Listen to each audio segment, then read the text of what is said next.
but Navigating the high seas, it's so Vital easy. Tech keeps us safe and Right? connected offshore. Tell people where you're going to go, Mhm. so you have like a route planner, a route record, so people know. And if you don't show up, they kind of know where you were. But it's amazing, man. We have VHF, we have cell. Cell after you get more than 7 or 8 miles Mhm. offshore doesn't work. But thanks to Elon Musk, we have Starlink. Yeah. Starlink, man. And Starlink, I just went to a cruising seminar 2 nights ago. These people from Seattle, in Mexico for a year.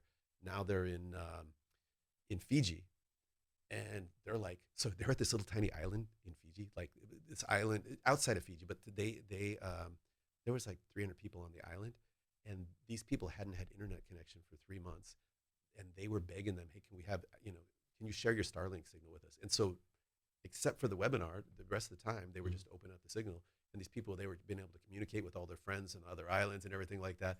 Starlink's just, I mean, that kind of technology is amazing. So how do you make sure, or maybe you don't, I don't know. like you're doing this trip, right? Yeah. How do you make sure you don't like mistakenly sail through the middle of U.S. naval war exercise? Well, the Navy, hopefully, is pretty good at letting you know where you can go and when Mhm. you can go. So there's certain areas that you can never go, and there are certain areas that you can't go when they're doing, exercises. Mhm. But the course that I'm planning down the West Coast, there are none of those areas out there.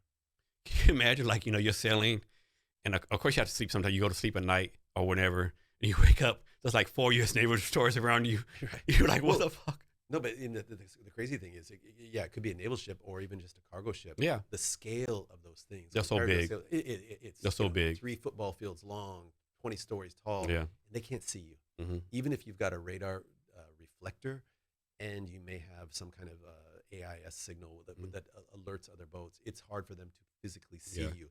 There's a great technology right now called AIS, where you're broadcasting a signal, and every commercial craft out there, or even privately owned craft, Mhm. are supposed to be Mhm. broadcasting signal, and it'll alert you, and you can set it on the distance how far they are from you, and it will actually alert you, wake you up if you're asleep, Mhm. and then tell you that vessel's name, their size, Mhm. their speed, Nice. and it will tell you when you're